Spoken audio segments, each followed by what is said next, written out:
Kevin Richland, and I'd like to welcome you to Willard Alternative High School. Hi everyone, I'm Joel Baird, the General Manager of Missoula Community Access Television. I'm here with Kevin Richland, who's the principal of the new Willard School. Kevin, thanks for taking the time today. You're welcome. So you're in a brand new building. We are. It's a beautiful new facility that I think really is going to help meet the needs of our students for the next several decades to come. So something new about Willard that we didn't have in the older facility is a place for students to be physically active. There was a space that we used, but it wasn't really conducive to physical activity. And I like, how this is so open. I see that it has like an enormous overhead door to close it off. So we call this the teaching stair. So this is an opportunity for us to have all the students at Willard gather. So every Wednesday we have something called community meeting, where the entire school comes together. We talk about what's going on at Willard, the positive things that have happened over the last week, contributions students are making to the school. And this allows us to gather the entire student population in one space. And the beauty of it, as you mentioned earlier, is we have a coil door that helps us to open up the space. So we can have a PE class in here that's separate and not creating noise pollution for the rest of the school. Right. Then we can raise that door up and have this great community meeting. One of the things I think is really important in any modern design for a school is creating community connections with your student population, your staff. And I think this fosters that capability for us. And then there's a curtain. This could also function as like a dance space, I suppose. We're going to host a Willard prom on Friday the 17th. Oh. And we're going to have the dance in here. And the acoustics in the center of the gym are really, really good. We've had students sing. We have a lot of artistic students, musical students, and they'll sing in the middle of that space, and you can just resonate throughout the whole building. So we're going to walk around to the back side. Okay. But two features that are pretty cool about the culinary spaces. We have garage doors that open, creating a really open feel, so the kids are moving in and out of the kitchen. The biggest problem, honestly, are the aromas that come out of the kitchen. Oh. And so people are, it sort of feeds the hunger pangs a little bit. So Right. it's a nice feature to have. The kids really get a sense of an open feel to a classroom space. What also is part of the design process, our kids are really artistic and musically inclined. They love to play and practice music. We never had a place in the old facility for them to do so. So what the architects designed were 3 spaces underneath the grand staircase. Instead of having it just dead space, Sure. they created 3 music practice rooms for our kids. That's So really the students great. can go in there, they can play music. You can see there's musical chords there for students. If you look at a lot of traditional schools, the square footage that's used to create locker spaces that the vast majority of our students don't even use. So Yeah. we had lockers in the older facility, and I would say maybe 2 or 3 students even use those lockers. Wow. So, we didn't want to clutter the hallway spaces with lockers that students never used. So here's the culinary lab. Wow. So a couple of really neat features about the culinary lab that I love are the fact that it's double-sided windows, so you can see students working. So we have 4 stoves, 4 sinks, 4 vent hoods, so it operates like a kitchen. So our students do come in and feast on the food that they create, which is really nice. That's what the great part about the coil doors I was mentioning earlier. You can open up the doors, and they have created spaces where they have tables set out with food. Every classroom has a programmable thermostat, so they can control the temperature of the room. That was also a problem at Willard. Yeah. Older facility, those kinds of things really made it difficult.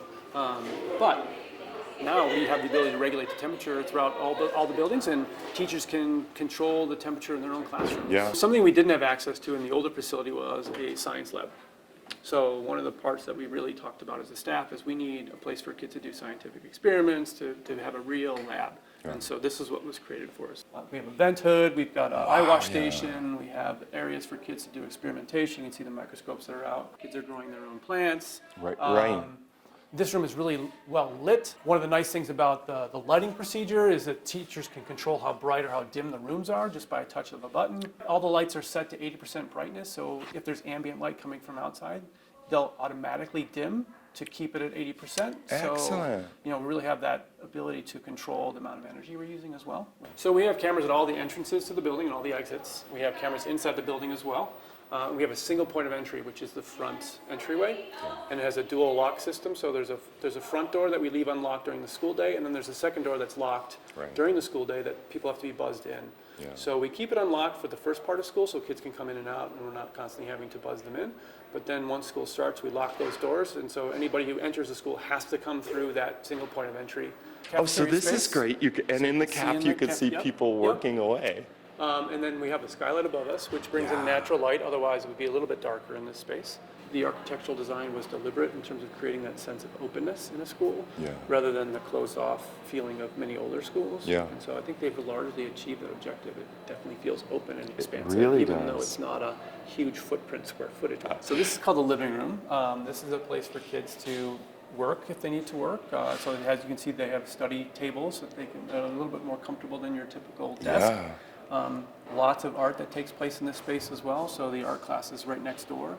Allows the kids to come out here and do artwork or sit outside and do artwork. So it's a really nice flow for the art classrooms. But it's also a good space for our kids if they just need to take a break from class. Right. And so this space is used quite often by students to great effect. So This is wonderful, this the is our library. library, yes. If you consider the fact that the library we had in the old Willard facility was a small classroom Right. that was able to fit maybe 4 different Bookcases. bookcases. So this is a huge improvement. It includes a lot of different features for us. Number one, the book collection can be expanded. The second thing is the classroom space as well. So students are up here oftentimes with classes, computer access. We have ability to plug in computers and project things on screens and treat it as a classroom. The furniture is really comfortable. You'll come up here at lunchtime and there'll be 15 to 20 students in here.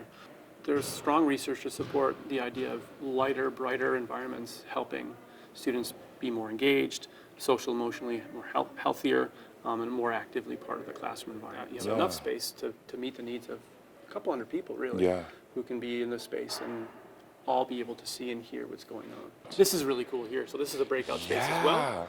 Look at that mountain range. I can't express enough my gratitude to the community for the bond. Without this community support, we wouldn't have this amazing facility we're in right now. We have a lot of kids who come from situations where they don't have what we offer here. We tend to get really emotional when we talk about these kind of things because we know our kids so well, and we know the struggles that they have. So it makes us feel really good about our community and how we're supporting students who really, really need that support.